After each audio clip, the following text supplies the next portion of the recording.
Hello, everybody. Welcome to the readings from Oconomowaukee book series from Books and Company in Oconomowaukee and Boswell Book Company in Milwaukee. I'm Daniel from Boswell. So I introduce Lisa Baudoin for Books and Company. Hi. Hi, welcome everybody. So People magazine calls The Patron Saint of Second Chances a charming farce that highlights the triumph of hope and community in an often unforgiving world. And author Julia Claiborne Johnson, author of Be Frank with Me, says it's a rare treasure, both hilariously funny and beautifully written. Tonight, we chat with author Christine Simon about the many inspirations for her first novel, The Patron Saint of Second Chances, the fifth grade writing game that started her desire to be an author, and growing up in a very large and very loud Italian family. A former English teacher, she is now a stay-at-home mom of 4 children who, she says, are also extremely loud. So welcome, Christine. Do you want to start with telling us a little bit about the book, your elevator pitch, and maybe read a page or two? Yes, thank you. The book is about a tiny Italian village that tries to make a big Hollywood-style movie. And the town is down on its luck. The pipes are failing, people are leaving. So the mayor, Signor Speranza, gets the idea to start a rumor that a famous movie star is filming his next project in town. Only things spiral out of control, and he soon finds that in order to keep up the ruse, he has to make the movie for real. So the section I'm going to read is when he first gets the inkling of this idea. He thinks that his family is going to have to move because if the pipes get condemned, then everyone's going to have to relocate. So he goes to see his friend Alberto in a neighboring town. And when he gets there, he realizes that things look a lot more busy and prosperous than they've looked in the past. So he's asking his friend, what's going on here? Signor Speranza turned to his friend and shouted over the radio and the roar of the engine. "What's all this? What has happened here?" Alberto grinned. "Isn't it great?" he shouted back. "It's a great story. You know George Clooney, movie star, American?" Signor Speranza considered. Movie stars were not his specialty. He turned the radio down. "What movie?" "You know." Alberto rolled his eyes. "The Ocean movie. They rip off a big casino." Signor Speranza racked his brain. "Oh, right," he said finally. "Il Biondo?" Alberto shook his head. No, that's Brad Pitt, the other one, black hair, the one with the ant. Mambo Italiano." He did a little dance in his seat. Okay, Signor Speranza was getting impatient. He could just see Betta making her hand into a puppet, talking. "Chiacchierone," she would say, exasperated. "So," said Alberto, looking directly at Signor Speranza and not at the road at all, his disconcerting blue eyes shining. "About 6 months ago, a big magazine runs a story. George Clooney thinks he will buy a house in Oliveto." "No kidding," Signor Speranza said aloud. "Why would he want to do that?" he said in his head. Alberto was looking at the road again, but he took one hand off the wheel to snap his fingers. "Just like that, everything changes. People come from all over. If this place is good enough for George Clooney, they say, then it's good enough for me." "No kidding," Signor Speranza murmured again. Alberto whipped the Alfa Romeo into a parking space on the cramped, ill-lit street. "We're here," he announced, snapping off his seatbelt. Signor Speranza looked around. There wouldn't be anywhere for Carlotta to ride her bike on a street like this. He didn't like the look of one of the houses either, with an old washing machine rusting on the lawn and a dented sign tacked to the fence, "Beware of dog." He got out of the car and stepped gingerly over the broken curb. "And," he asked, curious, "where is George Clooney?" Alberto pressed his key fob, making the red car beep, and grinned so widely that Signor Speranza could see one of his silver crowns. "I don't know," he said brightly. "If I see Brad Pitt, maybe I'll ask him."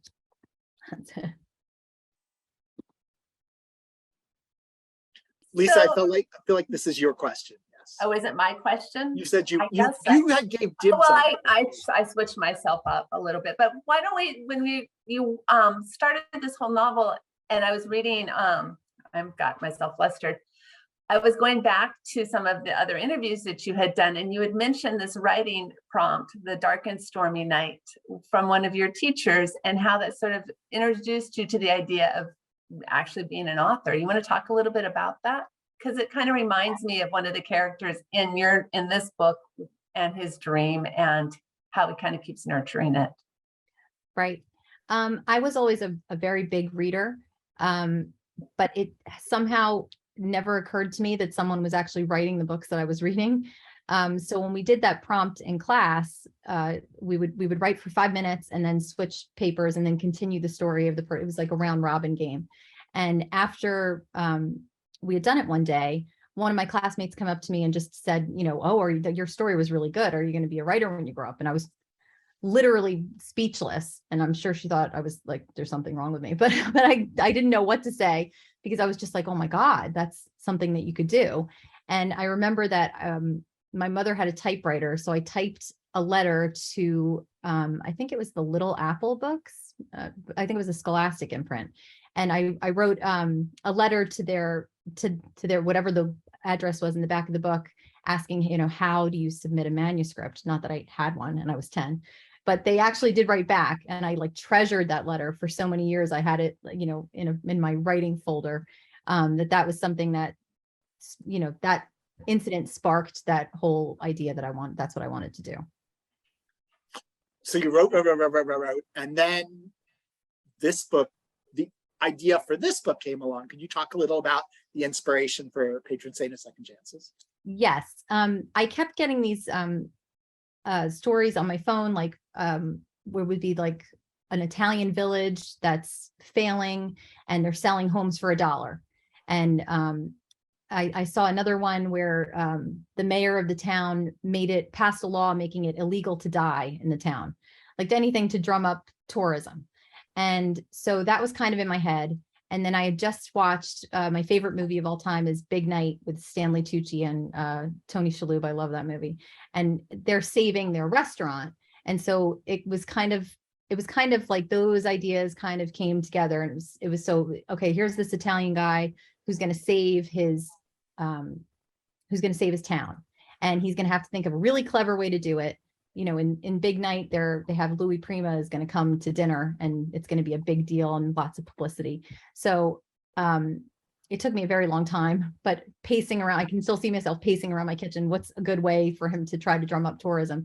And then I came up with the idea of a movie. The famous movie star is coming, and of course, he's made it up. It's a rumor, but he's hoping that that will drum up enough tourism that people can pay their taxes. Or maybe that he can collect some fake investments, and then he can pay off the money that he owes to the water commission to fill the pipes, fix the pipes. And then once that happens, then, oh, it's canceled. He's not coming. Oh, well. And when he has enough money, he can pay everybody back for what he stole. That was a problem too. The fact when I started writing, it was like, this is a really nice man, and this is a godly man, and this is a very moral man. And as I'm writing, it's like, okay, he is telling massive lies. This is totally illegal what he's doing. He's defrauding people by saying that they're investing in a movie, and really he's just going to use the money to pay the pipes. So that's kind of where the character of Don Rocco, the priest, came in, that he's kind of the conscience, and that he's kind of, what is it that you're doing? I feel like you might be lying. And he's weighing, okay, I am lying, but I'm trying to do something good. So that was kind of a tricky balance, trying to make him sympathetic, because it's different than in a movie. You can have like George Clooney, for example, in Ocean's 11. It's like, oh, we're going to steal millions of dollars from a casino. And it's like, yeah, do it, because he's so charming and it's George Clooney. It's like, okay. But in a book where you're so close to the characters, it was trickier than I was anticipating to still make him sympathetic, even though he's doing something that's not right. But that is one of the sources of some of the funniest moments, is that he's got that money and he can't seem to hold on to it. So it is part of the thing. I wonder what people's morals consciences are. It's like, I feel like so many people now, especially because of pop culture, they're like, is doing bad things for a good reason? What is that, bad again, or is that good? Right. It's tricky. Yeah, I don't know how this. I think the Saints would have a strong feeling about that, though. Yes, I'm sure that they would. I don't know who. I know which one. Okay. We need our compendium. At what point then did you sort of decide to like bring forward the big reveals? Because it kind of, you've got that balance. We were talking about this a little bit earlier. How do you bring up, when do you reveal things? Well, we were worried, like when we were going to talk to you, is like, yeah, what are we allowed to say? I mean, Yes. I just did an event for another author, and I was with another conversation partner, and she had basically decided I couldn't say anything. I'm like, Oh, let's no. describe the setting. I don't know, like there was something very early. So, Well, but you've made the decision of what you do know, what we can talk about. So that's good. yes. Well, a lot of it is given away even on the back of the book. And that was something that was a big topic of discussion and debate when we were editing the book. My editor was concerned, we didn't want Act 1 to be too long. We wanted to set up Senor Speranza and his family, and we want people to care about them and to care about the town and to see what's going on. And we wanted his decision to be organic enough to be believable, even though it is a great suspension of disbelief in this book, obviously. But we wanted it to feel organic. But we also wanted Act 1 to be as short as possible because we wanted to get to the idea that he's going to start this rumor as fast as we could. So I think we came in at about 13,000 words for Act 1. So he makes that decision that he's going to start the rumor about 13,000 words in. But the other thing that's tricky, and some reviews will say like, oh, this was predictable. And it's like, well, it's a comedy. Comedies by their nature, we're promised there's a contract that there's going to be a happy ending. It's more about seeing how is he going to work his way to this happy ending. And I was reading something that said, in a lot of writing books, it'll say that there's the characters want and the characters need. And in most stories, they're not going to get what they want, but they're going to get what they need, and they'll learn and they'll realize they don't need what they wanted in the first place.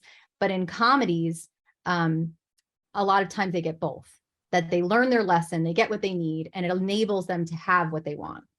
So that's kind of interesting too about comedies. But again, it makes it tricky to have surprises because we're promised that there's going to be a happy ending.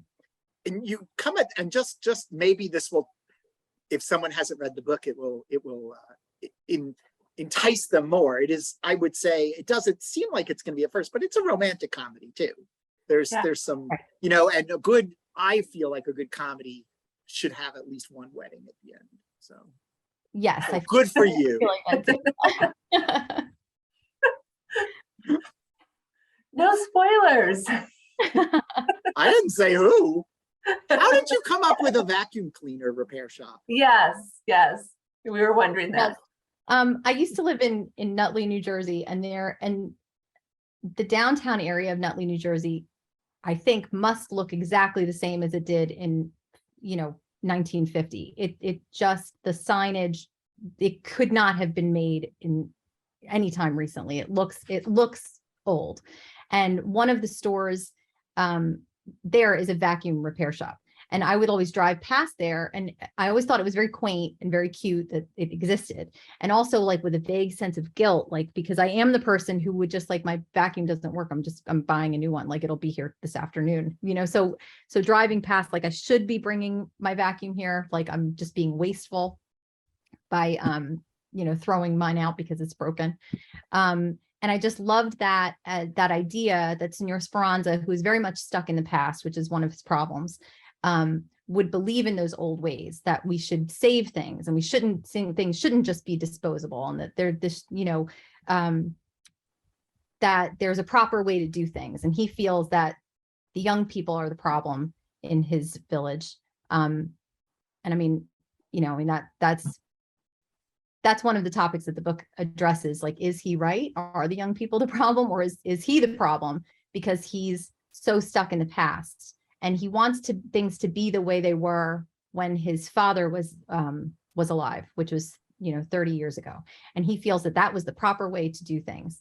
But there's actually a part when there's a line outside for the auditions for the movie, and he's thinking that it hasn't been that busy at the vacuum shop since his father got the Hoover Constellation vacuum, which was this newfangled vacuum that came out. I can't remember the year now. Maybe it was 1963. So he's thinking that he's being like his father, but actually he's not. His father, was following the newest trend. He was, looking forward to the future, the space age vacuum. So that's one of the lessons he kind of has to learn, is that he needs to not fossilize the future by, making the past, the only acceptable thing. Lisa, may I ask a follow-up question? Okay. Absolutely. Well, I don't know if the question is common. One, that vacuum cleaner repair shop feels like a bookstore. So I just it was interesting to me that I liked it, that it had a lot of the ideas about what a independent bookstore is thinking about, but you did something else. And B, I used to throw my vacuum cleaner out all the time too for the store, like one a year. And then I said, okay, I'm going to commit. There's a vacuum cleaner repair shop literally 20 miles away from us that we go to now called Mccall Vacuum. I highly recommend it. And I bought a Recar, which is made in the United States. And we go through a lot of vacuuming, but I can highly recommend it, even though it does need to be repaired a lot. So I was with him. And I also want to say that the Roomba, that is the devil of the story, here's how it also compares to an independent bookstore. They were just bought by Amazon this week. Oh my goodness. See? Amazing. Oh, I was laughing. I was in Albuquerque, and right where I grew up, and it's out sort of more suburban or more country where it was. But all these big malls and have come around, and we took the wrong turn. My son and I took the wrong turn. He said, I kept looking for that vacuum repair shop. And I thought, because that's where we were supposed to turn. I thought, this is hilarious. Oh, that's great. Oh my gosh. On release day, it was April 12th when it came out, which was Beverly Cleary's birthday, which is so special to me. That was why I became a reader in the first place. My mother got me Ramona Quimby, age 8, for my first book report that I had to do in 2nd grade. And I had never been a reader prior to that, but then I read that and that was it. And I used to worry obsessively that, oh my gosh, I'm going to run out of her books. There's not going to be anything else to read. I loved her so much. So it was so special to me. It came out on her birthday. And then as I was driving to get my kids at school, I drove past a house that had 3 ancient vacuum cleaners all out at the curb to be picked out left out for garbage. I was like, oh my God, like they've had these for decades. And this is the day they set them out on the curb. And it just felt like this is just the perfect. Did you take them home with you as trophies? I didn't. I took a picture. Take a picture? It's on my Instagram. I took a picture. Lisa, she's not a hoarder. That's good. Unlike us. Unlike us. I try not to be. So didn't you have a picture of a saint though? Me? Yes. Oh, I have saints all over my house. Yeah. Okay. That's and different. That's Catholic. A collection. Yes. But I always say I'm not Catholic, but I grew up in New Mexico where it's cultural. Everything is Catholic. It's culturally Catholic. Yeah. Yeah. So tell us a little bit about stories or the saints or myths from your childhood that kind of snuck their way into the story. Were there a lot of, did your family do the saints like he does, or? Yes, I grew up in a big Catholic family, and my mother is very devoted to many of the saints. She also is devoted to her guardian angel, who she will send like on errands, and she gets very good results. Like she'll send her guardian angel ahead to find a parking space for her, like at the mall. Like my mother could find a parking space at the mall on Christmas Eve, like because her guardian angel will find it, and then she'll be like, "Oh, thank you," and she'll just pull it. Like she has total faith, and it works. Padre Pio, she's very devoted to him. And who were her favorite saint? Like, of course, what's some of the saints that she's Padre Pio, Saint Joseph. Any problem you have going on, tell Saint Joseph, and he will help. He will take care of it. You just tell him that you need help, and it's not a problem. And that kind of folk Catholicism, I love that because I grew up with it. I could be sitting in a room just like innocently reading a book, and my mother would just come by, and you'd suddenly be hit in the face with water because she would be blessing the house with holy water. So at any point in time, you could be struck, and that was nice. But Senor, one of the things I should say is that one of the lovely things about the book is that these kind of rituals and stuff are never made fun of. It's always loving. Yeah. It's a funny book, and you think, oh, but it's not a satire. And I just think that's very important for people. Yeah. It really does show that sort of like that space that I don't even know how to explain it, because that's what I grew up with without it, because it was just cultural. You just adapt it. You start like having the saints around because that's what you do. Yes. Like Yeah.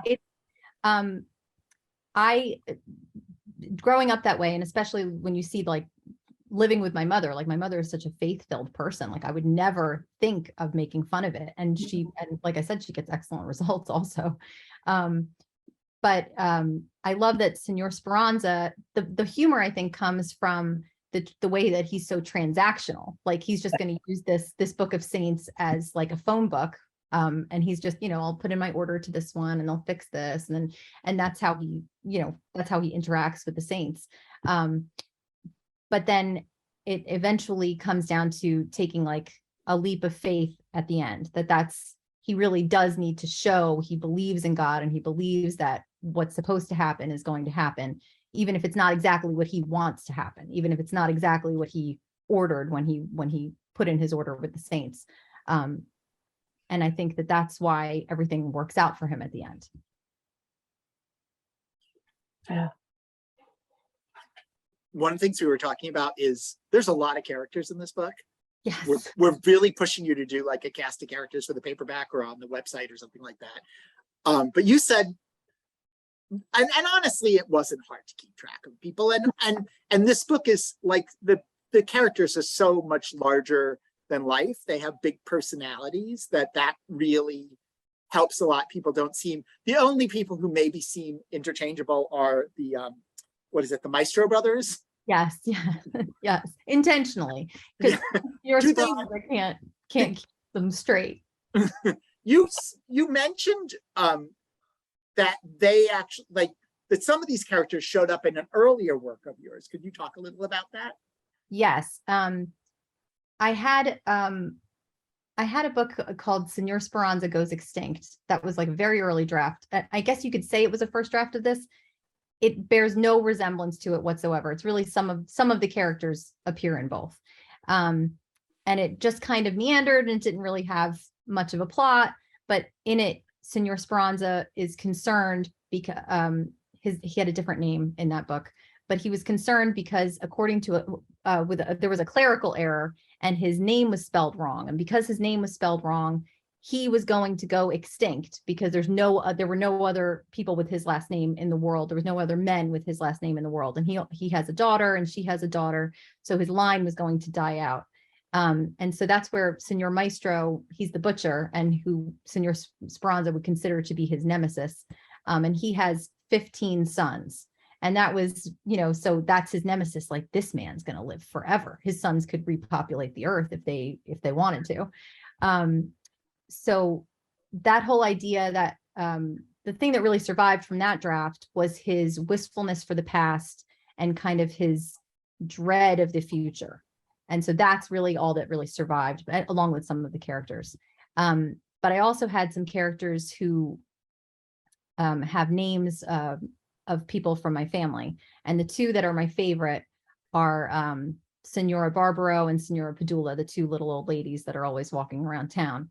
And the origin of those characters is that my grandfather's mother died 2 weeks after he was born. And then her sister helped raise him, and then several years later wound up marrying his father. So it was two sisters married to the same man.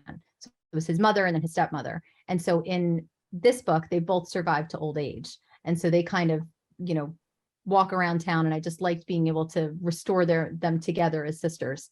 So that's one of my favorite things. Oddly enough, just to be foreshadowing, Lisa, there's something similar in the Whalebone Theater in October, so be prepared for that. This wonderful last week, we were visiting Italy as well in another author conversation. So this is nice. Daniel, go ahead. What were you going to say? I was going to say, let's talk about some of your other favorite characters in the book. Oh yeah. Okay. I love Smilzo, the assistant, and I love him because he's just so pure and so eager, and he has such big dreams and he lives in such a tiny, tiny place. And one of my favorite moments is when Smilzo asks if they can use the money they got for the butcher for the movie, if they can use it for costumes or something like that. And Senor Speranza, of course, has no intention of using this money on a movie. He's intending to pay off the pipes. So he says, no, that money is all earmarked. We're putting in a movie theater. And Smilzo, and he doesn't expect there to be any reaction, like, okay, but Smilzo starts to cry because he didn't know they were allowed to have a movie theater in this tiny little place. So Smilzo kind of is kind of like the heart that keeps Senor Speranza honest eventually, because he's so invested and because he's so badly wants to be involved in something that he didn't think he could be involved in, being from such a tiny place. And that was one of the themes of the book, that you don't need permission to do what you want to do. You know, it's okay. So it's not Hollywood, but we can make a movie, you know, this little town could make a movie, and they do. And that idea of them being underdogs. And then, you know, I always think of the movie Ratatouille when they say that, I can't remember the line now, that a chef can come from anyone can cook. You know, that it doesn't matter where you're from. Of course you can do this. And that they're from such a tiny, tiny place that all of that seems impossible to him. So I love Smilzo, and I love his, you know, he's one of my favorites. And I also love the old cranky uncle. I'm sorry. Zio. Yeah. Franco? That's terrible. I forget his name. Is it He's- Zio Franco? Zio, I think, yeah, who Yes. builds the theater. Yes. And I love him because he's kind of the opposite of Smilzo, but at the same time, they are the same. Like, he needs something to do. He needs something to do to feel important. And that's what everybody in the town needs. Everybody in the town needs to feel like they're doing something and they're contributing to something. And when they're stuck there doing nothing, everyone wants to leave. But then when this movie comes, everyone feels like there's a reason for them to be there, and there's something that they're contributing to that's bigger than themselves. And that really is the heart of the book, and it's what I think makes it a great book club book, is just talking about finding purpose and how as a community we have to, you know, we have to create space for people to have a purpose and to be part of something. And I love that it's the arts that are pulling it all together, because that is such a good common space for that. Right. Well, when I was writing it too, it was in April and May of 2020. And when I was starting, it was around the time that there was the Italians on the balconies, everybody singing and shouting to each other. That was happening while I was drafting. And that was so beautiful that it was, you know, they were so brave and everyone was, you know, in good spirits, even though, you know, the angel of death was coming. And that was inspiring, I think, to the rest of the world, that the Italians pulled together, even though this terrible thing was happening. So that was something that, you know, it was wonderful when I couldn't leave the house, but every day I was going to Prometto. That was wonderful. And go ahead. No. I was just going to ask, is the village in the book based on a village that you've been to, or you know? It's based on my grandparents' village of Ferrazzano, which is a teeny tiny place. They have slightly more people. I think they have something like 800 something people. And it's in Calabria. So it's geographically in the same location. And it's a very interesting place. I couldn't incorporate everything in the book because it didn't belong there. But the real town had an earthquake in 1907. And the houses were built like at the top of the mountain. It was like a medieval city. And a lot of the buildings were severely damaged by the earthquake. So instead of rebuilding, they just moved down a layer.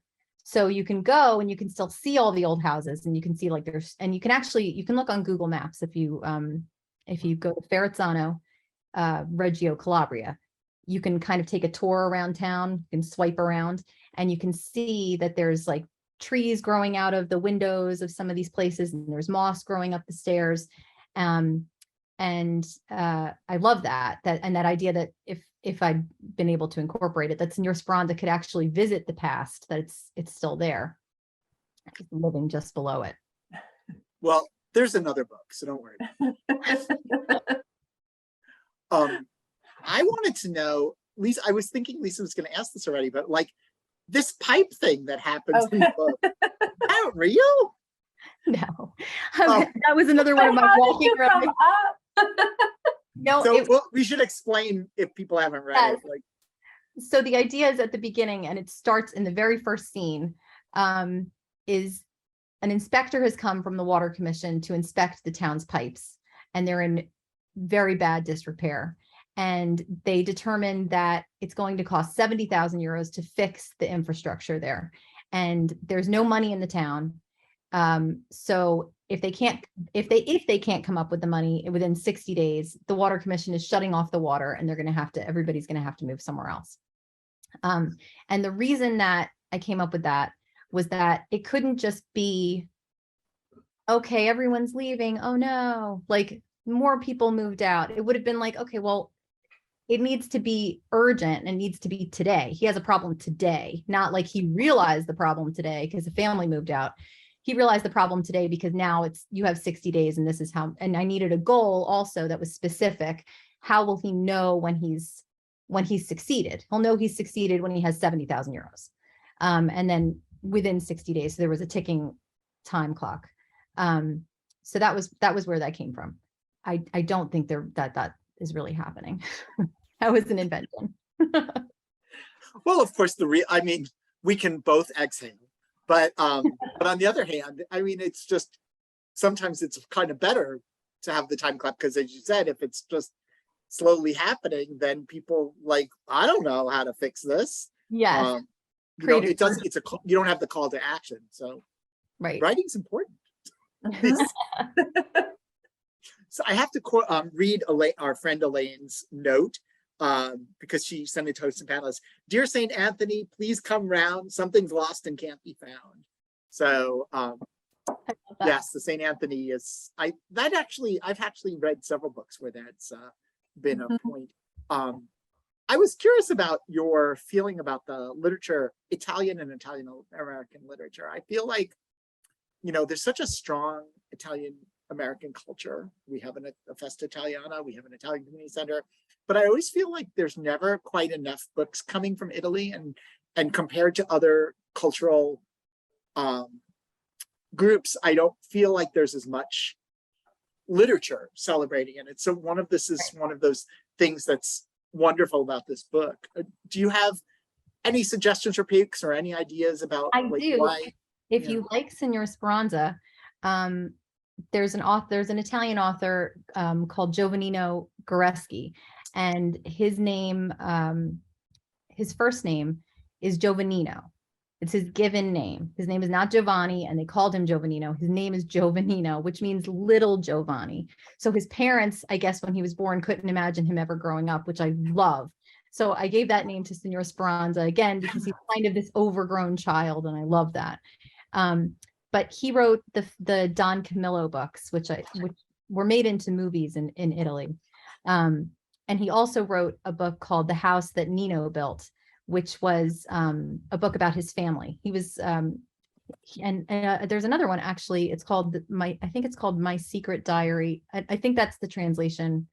When he is in a concentration camp during World War II, he was arrested because I don't know what he was writing, something that the government didn't care for, and he's quite a character. And his physical, the way he looks, and I actually have the picture right here, is what I think of when I picture Signor Speranza. This is who I'm picturing. That's him, and I love him so much. But the Don Camillo books are very funny. The House That Nino Built are very funny, and it borrowed some names from him. He has a character in his Don Camillo book named Smelzo, which I think translates to meaning skinny. So I love that name, so I gave that name to Smelzo too. But those books are great. Yeah, I'm trying to find. It doesn't look like the availability is that great in the United States. I don't think it is. If you look up, that's a shame. Shame. If you look up Don Camillo, that's probably the best way to find it. I have a bunch of used copies, and then there was one I was able to track down somewhere that was like I think a print on demand of The Little World of Don Camillo. That's the first one. Okay. And it's great. All right. We were trying to think of other, yeah, because I think it's funny, I was like doing all this research on, because I've done this for customers in the past, and it's very erudite, like you don't see too much contemporary fiction the way you do, I think, with some other countries coming out. It's all like, I don't know, Alberto Moravia, Talicovino, Umberto Eco, now Elena Ferrante, also very, highbrow sort of fiction. The only book I could really remember, that sort of had a buzz from Italy was, if you remember, the Paolo Giordano Solitude of Prime Numbers. Okay, I remember that book. Yeah, we sold that very well, and he's had a few other books since then. It's a terrific book. It's also on the literary side. And then I thought of in terms of Italian Americans, Adriana Trigiani, who we just hosted, and Christopher Castellani's books are really wonderful too. I really enjoyed them. Do you have any other suggestions from that in that category of stuff from Italian Americans? I don't. Yeah, it's tough. It's really tough. It's really not fair for me to pick all the obvious ones and then say, well, what else? And you're like, well, I would have just said the one. Thank you. We were talking about books. I did one book. Did you read one book that I had a number of people read that really liked, and I don't even think of her as being Italian, culturally Italian, The 7 or 8 Deaths of Stella Fortuna. Oh yeah. I've had several people, by Juliet Graves. She's actually an editor at Soho. And I've heard a lot of people, I really still am committed to reading that book eventually. I've heard it's just wonderful. And Natalie Ginsburg wrote a bunch in the 40s and 50s, and she's Italian, but again, it's New York Review of Books, so it's a lot of stuff that people they're like you say, it's more literary. Right. But yeah. The Andrea Camilleri delightful. But let's transition. First of all, I just want to let people know that they can ask their questions in chat or Q&A. We're pretty good at looking at both. And we'll also send a link to buy the book from either of us. But since we're talking about books, let's just transition from like a little interlude before we get back to the book, and you can recommend some books to us because you are a great reader. Since the days of Beverly Cleary, it never ended. I have The Winds Are Not by S.J. Bennett. And it was great. It's very funny. And it's Queen Elizabeth is the sleuth. There's a murder at Buckingham Palace, and I loved it. I read it in one day. I loved it. That was great. And then Better Luck Next Time by my favorite person, Julia Claiborne Johnson. This was a great one. This is set in the 30s on a divorce ranch in Reno. That was great. This is a little more literary, but she's still very funny. I loved Be Frank With Me. That's just such a wonderful, goofy sort of. That was a great one. Yeah. And then this one, it's not out in the US yet, but she has the same US editor that I do. I think this one comes out in I think it comes out early next year, January or February of next year. This is Janice Hallett. She wrote The Appeal, which I actually haven't read, but I read the Twyford Code because I'd gotten like a sample of it, and then I was like, oh my God, I can't wait. And so I ordered it from Waterstones. And this is one, there's like it's a mystery told in like voice memos. The narrator is leaving voice memos for someone. We don't know who he's leaving the voice memos for, and we don't really totally know if he's a reliable narrator. But he's trying to solve. When he was a kid, his teacher vanished, and she had been teaching them about a code that was in kind of like these Enid Blyton style books. And it was great. It was great. This is another one I devoured it. I should have gone slower, but that was great. You shouldn't go slower. You can read it again. That's what I say. When is that book coming out? Oh, next January. Yeah. I might have to try to put that in our link with both authors. Do you have another question? I'm dominating. I'm sorry. Well, no, are you, I was going to talk about funny books and writing humor because Yeah. both of us really like funny books and they're hard to come by. They really are. It was hard to find an agent, honestly, because I remember one agent writing back and saying, I loved this. It was so charming. It reminded me of the Lucia and Map stories. But I don't think I could find you a publisher. And I was like, oh, okay. And that was a week before I ended up finding my agent. But that was kind of a common response, is that it's like, where do we see this fitting in the market? Because it's just funny.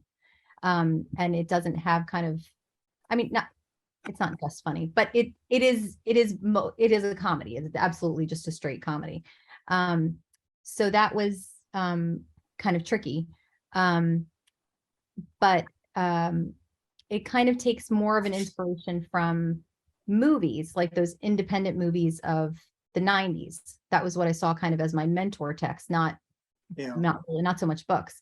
So it was more Big Night, which I mentioned, and then Waking Ned Divine and The Full Monty. Those were the books that I was kind of seeing as like, this is kind of the vibe that I'm trying to go for. Well, let's hope that there's a resurgence, because we were, 10 years ago, we would say the same thing about romantic comedies. Like, why can they work as movies, but they can't work as books? And now the movies don't work so well, but the books is like it's taken over the store. That's really, we do really, it is really a struggle. And often when Lisa and I get behind a comedy and try to sell it, we'll do really well and people do want to read them, but it's really hard to find even other booksellers or, so I'm so glad you're championing the comedy cause. I think both of us mentioned that we did think of your books for somebody who sells pretty well. Alexander McCall Smith is a good. Oh, I love him. Yes, he's one of my favorite authors. I love him. And I gave this to my dad, and that was the first person who said it reminds me of a lot of his novels. One of the things about his most popular books are kind of pigeonholed as mystery, and I think that's how he gets away with it. That's how he snuck in, because they are not really mystery. Like it's really a hoax. It's not really a mixed mystery. Those are my favorite. I love Maramotsue.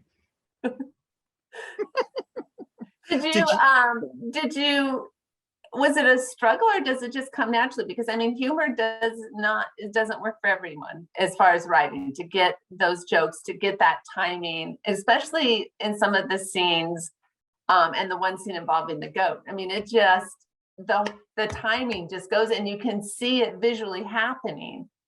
So is there some acting out of this whole, with your kids? If you just stand there and hold on just a minute. Yeah, well, I come from a family that is constantly trying to crack each other up, so that helps. But as far as writing it, I think one of the most important things was trying to write very clear. If something was relying on like a visual gag, it had to be extremely clear, and it couldn't be cluttered with words, so that it could land in real time in your head. Because if you're trying to like figure, okay, so then they're standing over there, that doesn't work. It had to be very clear where everyone is and what's happening, and get to it as quickly and as simply as possible. And then if it was more of like a verbal comedy, then it would work to have a more complicated sentence, usually describing something incredibly mundane. That worked too, having kind of formal language and formal sentence structure, but describing something ridiculous. Does your family, I mean, just because I was thinking of the Maestro brothers and Ernesto being the handsome one that nobody else outside the family seems to know that he's the handsome one because they can't tell them apart. Were you pigeonholed as the funny one? No, I think that they would say absolutely not. My family would say no, that Christine was not the funny one. I think they would say Joe, probably. If Joe was listening, they would probably say my brother Joe. Yeah, isn't it always the case though? Which means you had to try harder. He's coasting. That Joe's coasting on his humor. You've heard those gags before. Yeah. He had one that he was doing right after the book sold, where he was going to read the audiobook. And so he would do his version of what he thought the book was about, which he hadn't read at the time. So he was just doing it. Still hasn't read it. Yes. No, just kidding. I don't know Joe. Don, we need to bring him on and have him do this little skit.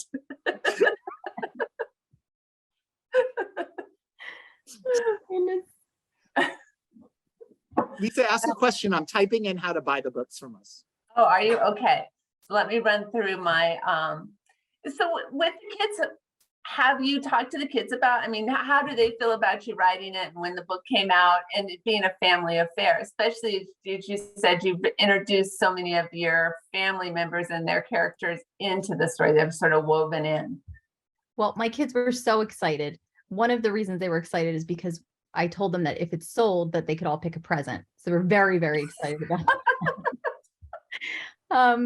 But no, my two little girls love to make doll houses.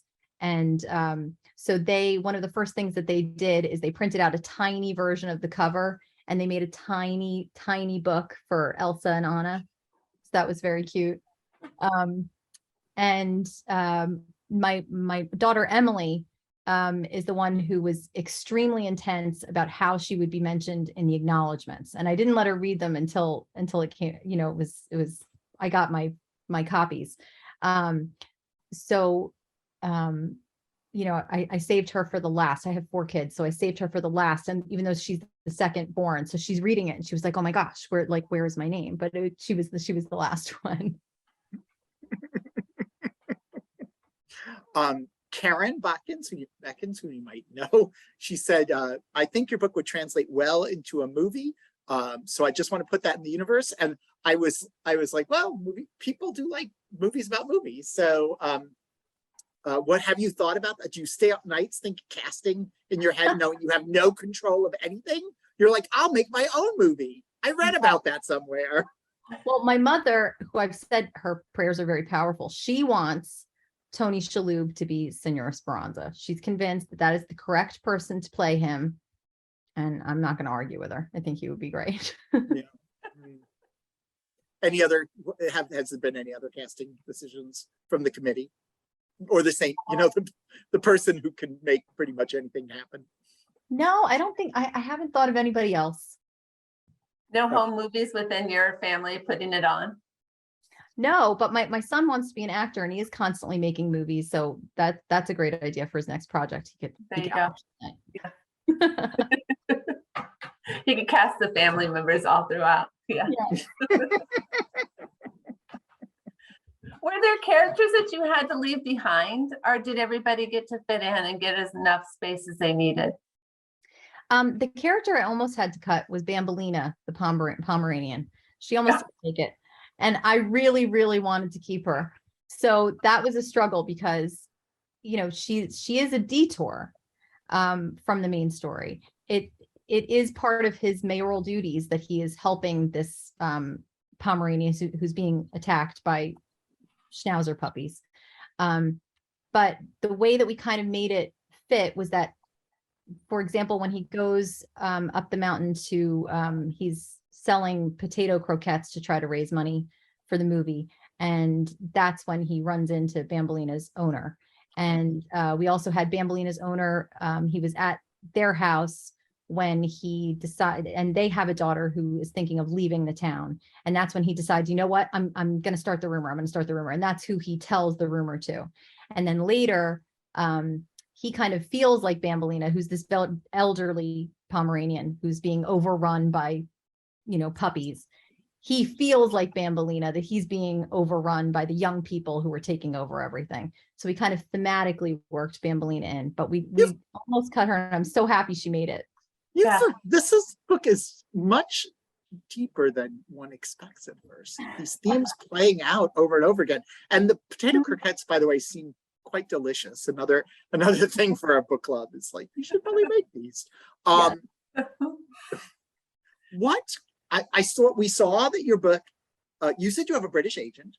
Yeah. And your book did come out or is coming out. I can't remember. It's in the UK first. Yeah, UK first. Very interesting, but also plays on that.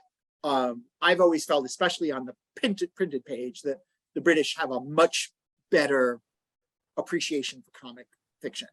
Yes. I think they see it as a much higher calling than Americans. It was, well, my husband kept insisting because he was following the saga as I'm writing to agents. And he said, you got to try the British agents, you got to try the British agents. And I finally took his advice. And a week later, I signed with Helly Ogden at Jankel and Nesbitt UK. Isn't that, I just love that. So here's the question. Do you think they'll publish it in an Italian translation? It has been optioned in Italian. Yes, they did. They bought the translation rights, but they're not very communicative so they're being very Italian about it. So I don't know when it's coming out, but it's also the Bulgarian rights and the Japanese rights have also gone. Oh, that's interesting. I can see it in Japan. I can see how, yeah. But we don't know we can't visualize anything in Bulgarian. So good for you. Well, I don't, yeah. It's just that's an interesting sort of community story, I guess. It'd be interesting to see how it goes. Yeah. Right. Wow. Lisa, do you have a last question? I mean, I feel like I could talk to you for probably 2 more hours, but I don't want to go on. I don't really want to. We're not dominating it. We're moving in and out nicely, I think. Insecure about these things. No, the more we talk about it, the more I just think of all those themes that are so important to talk about. Like, with all the kids being on Instagram and everything is not in front of them, it's what's out there and into the great, void of the internet or the social media. And we don't always see what's right in front of us until like the movie pulls everyone together. And it was a good book to read now because you really had to look at where our attention is and what it means to belong and to find place. Right. Do you think you could have written the same book without COVID? I think I could have, but I think that it, again, like seeing the Italians on the balcony, being stuck in the house, feeling like it was such an escape to go there. And one of the other things, like we were saying with the comedies, that that you're guaranteed a happy ending. That was so important when I was writing. It was like, okay, well, everything's going to be fine there. Whatever's happening here, I know that this is going to turn out okay for them. And that was extremely comforting at the time. And this was the first time, I've been trying to write books for such a long time, but this was the first time that I tried to write a comedy. And I don't know why I resisted it for such a long time, because this is what it's what I love. Like, that's what I want to watch on TV. That's what I want to read. So I do think that kind of COVID, I think, solidified that idea that I want to do this. And even as I was writing, especially you mentioned the goat scene, I remember writing that scene and being like, okay, Christine, you've gone too far now. This is dumb. And, sometimes comedy is dumb, and that's what's funny about it. But I thought it was funny. And so, okay, I'm going to keep it, even though, maybe I've gone too far. I'm going to keep it because I think it's funny. And so that was that I think was the biggest lesson that I learned from writing this book, is that you have to write the book that you personally want to read, and not try to write for somebody else. I literally think there's nothing more wonderful in life than laughing out loud when you're reading, especially when no one else is around you. Like, you're not laughing for anyone else, you're laughing for yourself. And this book really does that. So yeah, that's so satisfying. And so I'm glad to know that you're working on more, because like I say, we need more funny books. Yes, I'm very excited about it. I'm very happy. And that was one of the things that I realized after I sold the book, is that selling a book is it's not how you think it's going to be, because I dreamed about it for such a long time. And one of the weirdest things is that, okay, well, now write another one. And they want something that's similar to your first one. And so I'm so glad that I didn't, write something that I didn't love, because then I would have to, write another one like it. And so that's another thing that was wonderful, was thank God I wrote the book that I wanted to read, because now I'm going to write more things like that. And you can also write off all your trips to Italy. Yes. It's another bonus. Yes. No New Jersey comedies for you. Whatever. Thank you so much. Thank you. Bye. Thank you for coming. Bye. Thank you so much. Bye.